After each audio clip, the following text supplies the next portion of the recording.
Hi friends, it's me Shruti. So Goa on വീൽസിന്റെ second എപ്പിസോഡിലേക്ക് എല്ലാവർക്കും സ്വാഗതം. അപ്പോൾ ഇന്ന് ഞങ്ങള് സൗത്ത് ഗോവയിലെ ഫേമസ് ആയിട്ടുള്ള ഒരു ബീച്ചിലേക്കാണ് പോകുന്നത്. ബീച്ചിന്റെ പേരാണ് മജോര ബീച്ച്. അപ്പൊ ഇതാണ് ട്ടോ മജോര ബീച്ചിന്റെ എൻട്രൻസ്. നിങ്ങൾക്ക് അങ്ങ് ദൂരെ അങ്ങ് കാണാൻ പറ്റും, നല്ല കളർഫുൾ ആയിട്ടുള്ള കൊടികളൊക്കെ അവിടെ പാറി നടക്കുകയാണ്. അപ്പോ ഇതിപ്പോ ഡിസംബർ ഫസ്റ്റ് ആയതുകൊണ്ട് തന്നെ അത്രയ്ക്ക് തിരക്ക് അങ്ങോട്ട് ഉണ്ടാവില്ല.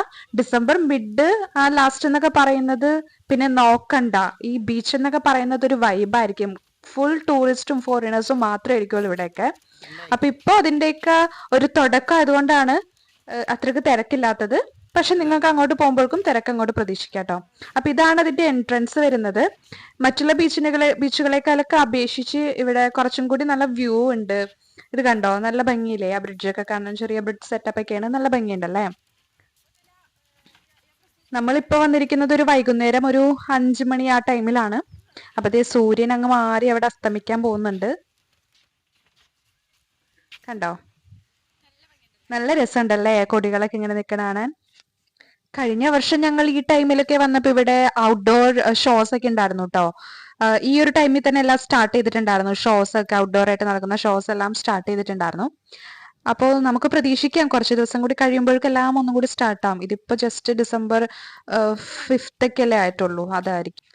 അപ്പോൾ നിങ്ങൾ ആരെങ്കിലൊക്കെ ഇവിടെ ഈ ബീച്ചിൽ വന്നിട്ടുണ്ടോ? നിങ്ങൾക്ക് സൗത്ത് ഗോവയിലെ ഏറ്റവും ഇഷ്ടപ്പെട്ട ബീച്ച് ഏതാണെന്ന് ഒന്ന് കമന്റ് ചെയ്യണേ. എനിക്ക് പേഴ്സണലി ഇഷ്ടപ്പെട്ട ബീച്ച് എന്ന് പറയുന്നത് മജോരിയാണ് ഫസ്റ്റ്, പിന്നെ കോൾവ ബീച്ചാണ്.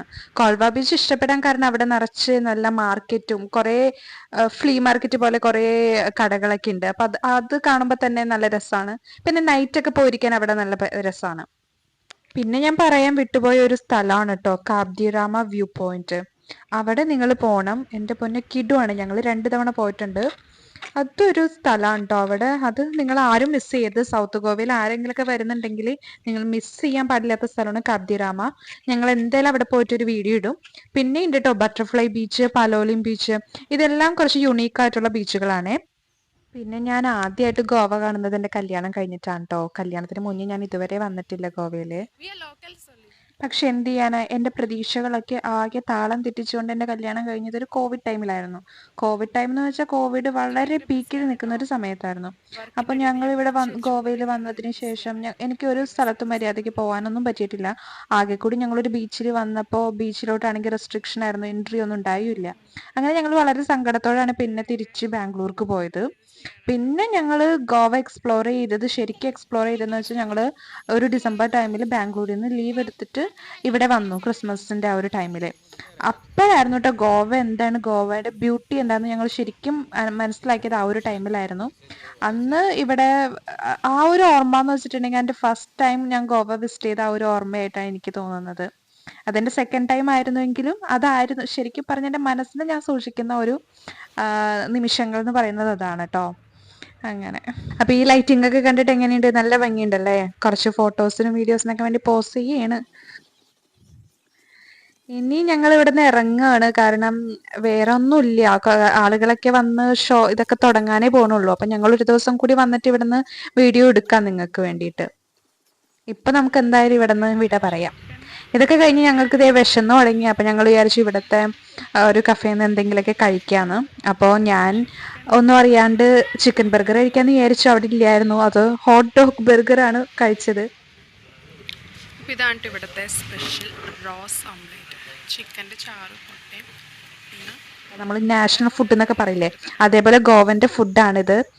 റോസ് ഓംലേറ്റ് എന്നാണ് പേര്. അതായത് നമ്മളുടെ പാവ്, ബ്രെഡ് അല്ല പാവ് എന്ന് പറയുന്ന സംഭവം. പിന്നെ ചിക്കൻ്റെ ഒക്കെ ചാർ, ചിലത് ചിക്കൻ ചാറായിരിക്കും, അല്ലെങ്കിൽ മട്ടന്റെ ഗ്രേവി, ബീഫിന്റെ ഗ്രേവി, അങ്ങനെ അതിനകത്ത് അവര് മുട്ട പൊരിച്ച് വെക്കും, ഓംലേറ്റ് ഉണ്ടാക്കി വെക്കും. അപ്പൊ ഇതാണ് നമ്മളുടെ റോസ് ഓംലേറ്റ്. ഇത് രണ്ടും കൂടി കഴിക്കാന്ന് വെച്ചാൽ നല്ല ടേസ്റ്റാണ്.